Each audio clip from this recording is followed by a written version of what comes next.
தாயின் அன்பாய், தந்தையின் அறிவாய், குருவின் ஒளியாய், தாயாய், தந்தையாய், குருவாய், தெய்வமாய் நாம் அனுதினமும் வழிபடுகின்ற சர்வ சக்தியையும் தன்னகத்தை கொண்டிருக்கின்ற புனித பாரத அன்னையின் பொற்பாதங்களை முதற்கண் பணிந்து வணங்கி இந்த இனிய விழாவினுடைய வரவேற்புரையை ஆற்றி அமர்ந்திருக்கின்ற பாசத்துக்கினிய சகோதரர் பாரி அவர்களே, தலைமையுரையை ஆற்றி அமர்ந்திருக்கின்ற அருமை சகோதரர் சாந்தமூர்த்தி அவர்களே, பாசத்திற்கினிய சகோதரி திருமதி வள்ளி ரமேஷ் அவர்களே, மோடி அவர்களை பற்றி செயல் வடிவத்தில் ஒரு மகத்தான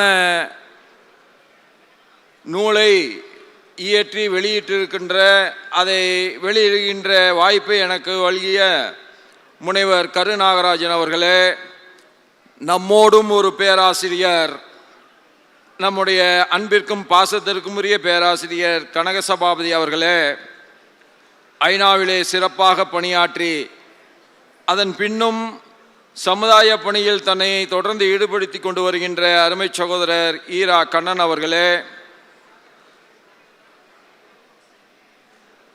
இங்கே அருமையான ஒரு புத்தகத்தை தந்து அமர்ந்திருக்கின்ற கவிஞர் வாசுகி சீனிவாசன் அவர்களே, நன்றி உரையை ஆற்ற இருக்கின்ற சுரேஷ்குமார் அவர்களே, எனக்கு முன்னாலே இங்கே உரையாற்றி அமர்ந்திருக்கின்ற பெரியவர்கள், தமிழகத்தினுடைய அரசியல் ஆய்வாளர்களில் தன்னிகரற்ற ஒருவர் உண்டு என்று சொன்னால் அது நம்முடைய பாசத்திற்கினிய மூத்த வழக்கறிஞர் KSR ராதாகிருஷ்ணன்ஜி அவர்கள்தான். அரசியலை, தமிழக அரசியலை இவ்வளவு உன்னிப்போடு ஆய்வு செய்கின்ற ஒரு வல்லமை அவருக்கே உரித்தானது. அதேபோல பண்புக்கு சொந்தக்காரராய் தமிழகத்திலே ஒரு அரசியல் இயக்கத்தை கண்டு அந்த அரசியல் இயக்க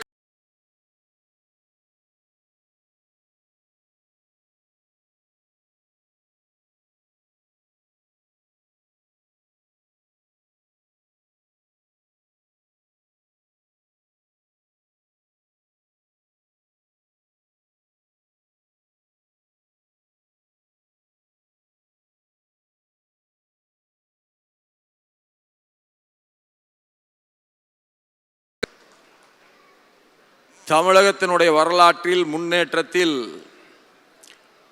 காமராஜருடைய பெயர் இல்லாமல் ஒரு வரலாறு எப்பொழுதும் இருக்க முடியாது. அதுபோல நம்மால் அன்போடு என்றைக்கும் பாலும் காமராஜர் என்று அழைக்கப்படுகின்ற தன்னுடைய அமைச்சராக இருந்த நேரத்தில் தமிழகத்திற்கென்று அற்புதமான திட்டங்களை கொண்டு வந்த அருமை அண்ணன் பொன் ராதாகிருஷ்ணன் அவர்களே,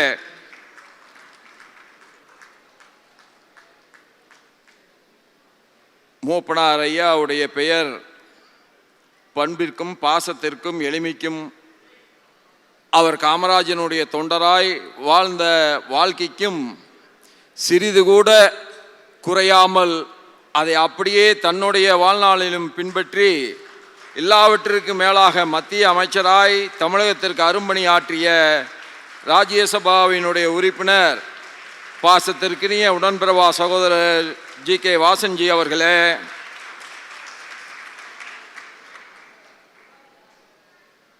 நான் சொன்னால் அது தற்பெருமையாக இருக்கும். ஆகவே தமிழருவி மணியனுடைய மொழியிலே சொல்ல வேண்டும் என்று சொன்னால், தமிழகத்தினுடைய நம்பிக்கை நட்சத்திரம் அருமை சகோதரர் அண்ணாமலை அவர்களே,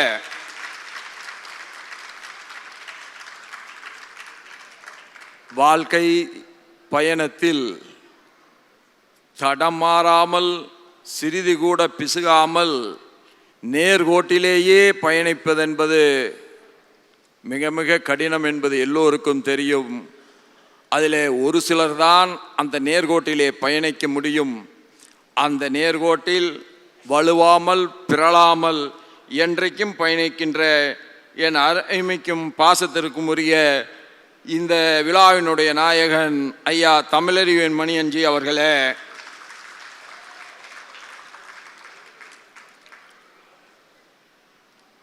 சகோதரர்களே, சகோதரிகளே, உங்கள் அத்தனை பேருக்கும் என்னுடைய வணக்கத்தை உரித்தாக்கி,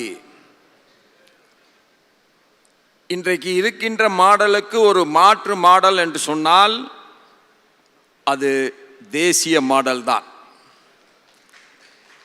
அந்த தேசிய மாடல் என்பது தமிழகத்தை பொறுத்தளவில் காமராஜர் மாடல் தான் தமிழகத்தினுடைய தேசிய மாடலாக இருக்க முடியும்.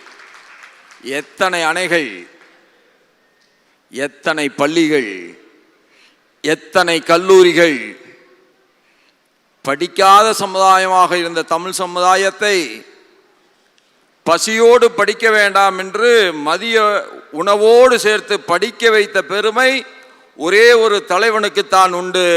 அது தலைவர் பெருந்தலைவர் காமராஜர் அவர்கள்தான்.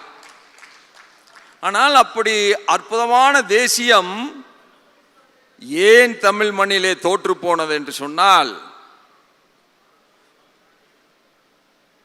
நான் பார்க்கிறேன் எத்தனையோ பேர் தமிழிலே மிக அழகாக அற்புதமாக பேசுகின்றவர்களை தமிழகம் பெற்றிருக்கிறது.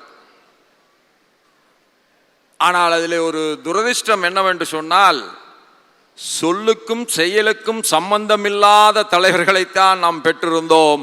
அதிலே ஒரு விதிவிலக்குத்தான் தமிழையே அருவியாக கொட்டுகின்ற தமிழருவி மணியனை போன்றவர்கள்.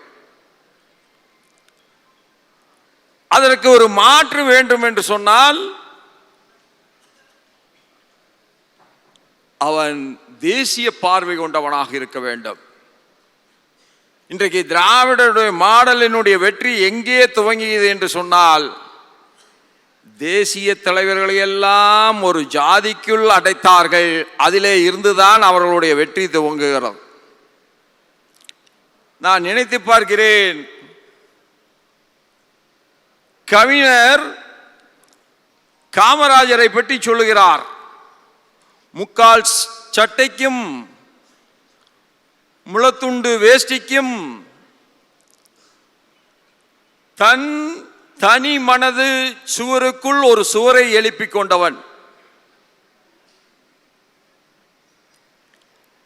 அப்படி இல்லாலும் இல்லால், இல்லை என்ற ஏக்கமும் இல்லான் என்கின்றான். தான் ஒரு மனைவியை கொல்லவில்லையே என்கின்ற ஏக்கம் கூட இல்லாதவன், காதலியே அரசியலுக்காக சமர்ப்பித்து விட்ட கங்கை அவன். பழனிமலை ஆண்டி கையில் கூட ஓடு இருக்கிறது, உன்னிடம் அது கூட இல்லையே என்று கவிஞன் காமராஜரை பற்றி அவருடைய வாழ்க்கையை சில வரிகளில் சுருக்கி சொல்கிறான் நமக்கு. அப்படி சுருக்கி சொன்ன கவிஞன் நாடாரா என்றால் இல்லை, அவன் நாட்டுக்கோட்டை செட்டியார் கண்ணதாசன். ஆனால் திராவிடம் எப்படி இந்த மண்ணிலே வெற்றி பெற்றது என்றால், காமராஜரை நாடாண்டவரை நாடார் என்று சொன்னார்கள். பொன் முத்துராமலிங்க ஐயா அவர்களை தேவர் என்று சொன்னார்கள். தன்னுயிர் தந்த இமானுவேலை தேவேந்திர குல வேளாளர் என்று அடக்கினார்கள். வரலாற்று நாயகர்களை எல்லாம் எடுத்துக்கொண்டோம் என்று சொன்னால், வீரபாண்டிய கட்டபொம்மனை நாயக்கருக்கு சொந்தமாக்கினார்கள். அழகு முத்துக்கோனாக இருக்கலாம், பெரும்பிடுகு முத்தரையராக இருக்கலாம், தீரன் சின்னமலையாக இருக்கலாம், பூலித்தேவனாக இருக்கலாம், ஒண்டி வீரனாக இருக்கலாம், பண்டார வன்னியனாக இருக்கலாம். இவர்கள் எல்லாம் தேசத்திற்காக உழைத்தவர்கள். தேசிய நோக்கில் ஆங்கிலேய பேரரசை எதிர்த்து போராடியவர்கள். அவர்களுக்கெல்லாம் இன்றைக்கு ஜாதி என்கின்ற சிறைக்குள்ளாக அவர்கள் வைக்கப்பட்டிருக்கிறார்கள். என்றைக்கு நாம் அதை உடைத்தெறிந்து இந்த தலைவர்களுடைய மகத்தான தியாகத்தை எல்லாம் தமிழக மக்களிடத்தில் எடுத்துச் செல்கின்றோமோ, அன்றைக்குத்தான் தேசியம் இந்த மண்ணிலே மலர முடியும். இது யதார்த்தமான உண்மை. அவந்த ஜாதி, அதனால் மற்றவர்கள் அவரை கொண்டாடுவதில்லை. பின்பு எப்படி தேசியம் மீண்டும் மலரும்? காமராஜரையே நாடாராக்கி காட்டிக் கொண்டிருக்கிறார்கள் என்று சொன்னால், 2 பிரதமர்களை இந்திய தேசத்திற்காக உருவாக்கிய மகத்தான தலைவன், தன்னை நாடி அந்த பிரதம மந்திரி பதவி வந்தபோது கூட தனக்கு வேண்டாம் என்று சொல்லிவிட்டு பிறரை அமர்த்திய அழகு பார்த்தவன், அவனை ஒரு ஜாதிக்குள்ளாக அடக்கலாமா?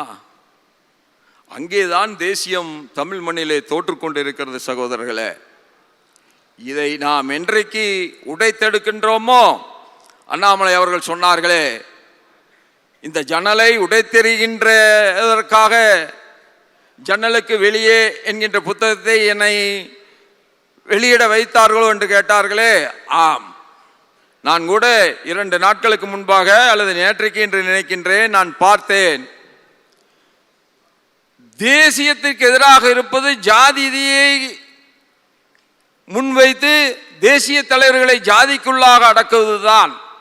அந்த வகையிலே உங்களுடைய கருத்தை நீங்கள் சொல்லி இருந்தீர்கள். தமிழருவி மணியனை விட மிக அழகாக மதவாதத்தை யாராலும் எடுத்து வைக்க முடியாது. தமிழருவி மணியன் அவர்கள் மிக அழகாக சொன்னார்கள், சபை கூடுகிறது, யாருக்கு வாக்களிப்போம் என்று முடிவெடுக்கிறார்கள், வாக்களிக்கிறார்கள். யார் என்ன செய்தார்கள் என்று பார்த்து வாக்களிக்கவில்லை, யார் எந்த மதத்தை சார்ந்தவர்கள் என்று பார்த்து வாக்களித்தார்கள். அதுதான் உண்மையான மதவாதம். கொலைகாரர்களுக்கெல்லாம் பாராட்டு வழங்குகின்ற மண்ணாக நம்முடைய தமிழ் மண் மாறி நிற்கிறதே. அது ராஜீவ்காந்தியை கொலை செய்தவர்களாக இருந்தாலும், கோயம்புத்தூரிலே வெடிகுண்டுகளாலே துளைத்தெடுத்தவர்களாக இருந்தாலும், அவர்கள் எல்லாம் ஏதோ தியாகியை போல அரவணைக்கின்ற ஒரு போக்கு இந்த மண்ணிலே இருக்கிறதே. இது துடைத்தெறியப்பட வேண்டும் என்று சொன்னால் நாம் அனைவரும் ஒன்றிணைந்து செயல்பட்டால் மட்டும்தான் அது சாத்தியம். இது அரசியல் அல்ல. நான் சொல்வதெல்லாம் நல்லவை நடந்தேற வேண்டும், நல்லவை அரங்கேற வேண்டும். நல்லவர்கள் எல்லாம் வெளியிருந்து பார்ப்பதும் மற்றவர்கள் எல்லாம் நாடாளுவதும் என்கின்ற நிலையை மாற்றி காட்டி ஆக வேண்டும். ஒரு மகத்தான யுக புரட்சியை நாம் இந்த மண்ணிலே தோற்றுவித்தாக வேண்டும். ஜனநாயகம் என்பது தமிழகத்தை பொறுத்தளவில் பணநாயகமாக மாறிப்போயிருக்கிறது. தமிழருவி மணியன் அவர்கள் ஜூனியர் விகடனிலே தொடர்ந்து எழுதி கொண்டு வந்ததெல்லாம் இன்றைக்கு புத்தகமாக வெளியிடப்பட்டிருக்கிறது. பாலிடிக்ஸ் அண்ட் சொசைட்டி, அற்புதமான தலைப்பிலே கோவாடிஸை பற்றி சொன்னார்கள். நான் ஒன்றிலே மிக தெளிவாக இருக்கிறேன், நாம் எங்கே போய் முடிக்கப் போகிறோம் என்பதிலே தெளிவு. அது தர்மத்தை ஒத்ததாக மட்டும்தான் இருக்கும். ஆனால் இன்றைக்கு எங்கே போய்கொண்டு இருக்கிறோம் என்பது மட்டும்தான் வேதனைக்குரியதாக இருக்கிறது. அதை மாற்றி காட்டையாக வேண்டும். அதில் பல்வேறு தலைப்புகளிலே மிக அற்புதமாக தமிழருவி மணியன் அவர்கள் எழுதியிருக்கிறார்கள். அதில் லிக்கர் ஒன்று வருகிறது. ஒரு தலைமுறையே மது என்றால் என்ன என்று தெரியாத அளவிற்கு காமராஜர் அவர்கள் தமிழக மக்களை வார்த்தெடுத்தார்கள். ஆனால் இன்றைக்கு மது விற்பனை பல 1000 கோடியை 30,000 கோடியை தாண்டி ஓடிக்கொண்டிருக்கிறது. அதில் அமைச்சர் அவர்களுடைய அற்புதமான அந்த வியாபார யுக்தி தான் என்னை மேலும் வேதனையிலே ஆழ்த்தியது. 2 பேர் சேர்ந்து ஒரு கோட்டரை வாங்கி சாப்பிடுவதற்கு பதிலாக நாங்களே டெட்ரா பேக்கில் குறைந்த அளவிலே கூட கொடுக்கிறோம், 10 ரூபாய் இருந்தாலும் 30 ரூபாய் இருந்தாலும் நீங்கள் சாப்பிட்டு விட்டு போங்கள் என்று சொல்கின்ற அமைச்சரை நாம் முதன்முறையாக பார்க்கிறோம். இதுவரையெல்லாம் மதுவை ஒழிக்கப் போகிறார்கள். 30,000 கோடியை மத்திய அரசு அள்ளி தந்தாலும் கூட இவர்கள் மதுவை ஒழிக்க மாட்டார்கள். ஏன் தெரியுமா? வெள்ளம் வந்தால் கூப்பாடு போடுகிறவன், மாலை வந்தால் அந்த குடிபோதையிலே தன்னுடைய சுயநினைவை மறந்துவிட வேண்டும் என்பதற்காகத்தான் இந்த மது விற்பனை இவ்வளவு தூரம் தமிழகத்தில் எடுத்து செல்லப்படுகிறது. சகோதரர்களே, இந்தியாவிலேயே மிக அதிகமாக மது விற்பனை செய்கின்ற மாநிலமாக நாம் சாதனை படைத்துக் கொண்டிருக்கிறோம். பின் எப்படி நம்முடைய அறிவு மழுங்காமல் இருக்க முடியும்? எதையும் தட்டி கேட்கின்ற தமிழனுடைய வீரகுணம் இன்றைக்கு மதுவிற்கு அடிமையாக கிடக்கிறது. 30,000 கோடி அல்ல, 40,000 கோடி தந்தாலும் இந்த சாராய ஆலை அதிபர்களாக இருக்கின்ற இவர்கள் ஒருபோதும் பூரண மது விலக்கை தமிழகத்தில் கொண்டு வரவே மாட்டார்கள் என்பதை நாம் புரிந்து கொள்ள வேண்டும். அதனால்தான் நான் அடிக்கடி சொல்வேன், யார் என்ன சொன்னார்கள் என்று பார்த்து நாம் ஆதரித்தது போதும், யார் என்ன செய்தார்கள் என்று பார்த்து நாம் ஆதரிக்க வேண்டும். அதுவே ஒரு யுக புரட்சியை இந்த மண்ணிலே தோற்றுவிக்கும். அதற்கு நாம் அனைவரும் அயராது பாடுபட வேண்டும் என்று கூறி, இப்படி மக்களிடத்திலே விழிப்புணர்வை ஏற்படுத்துவதற்காக வருகை புரிந்து என் எதிரிலே அமர்ந்திருக்கின்ற அருமை சகோதரர்கள் சம்பத் அவர்களே, துக்ளக் ரமேஷ் அவர்களே, கவிஞர் முத்துலிங்கம் அவர்களே, மேனாள் சட்டமன்ற உறுப்பினர் விடியல் சேகர் அவர்களே, அனைவரும் ஒருங்கிணைந்து பாடுபடுவோம். நிச்சயமாக மகத்தான மாற்றத்தை இந்த மண்ணிலே உருவாக்க முடியும். அதில் மணியினுடைய பங்கு மகத்தானதாக இருக்கும். தலைவர் வாசஞ்சி அவர்களும், நம்முடைய அருமை சகோதரர் பாரிவேந்தர் அவர்களும், ராதாகிருஷ்ணன் KSR அவர்களும் அண்ணாமலையை மிகப்பெரிய நம்பிக்கை நட்சத்திரமாக கொண்டு மகத்தான பணியாற்றுகிற பொழுது மிகப்பெரிய யுகப்புரட்சி இந்த தமிழ் மண்ணிலே தோன்றும். அதற்கான விதையாக நான் இந்த நூல் வெளியீட்டு விழாவை பார்க்கிறேன் என்று கூறி, வாய்ப்புக்கு நன்றி கூறி வார்த்தைகளை நிறைவு செய்கின்றேன். நன்றி, நன்றி, நன்றி, நன்றி. வணக்கம்.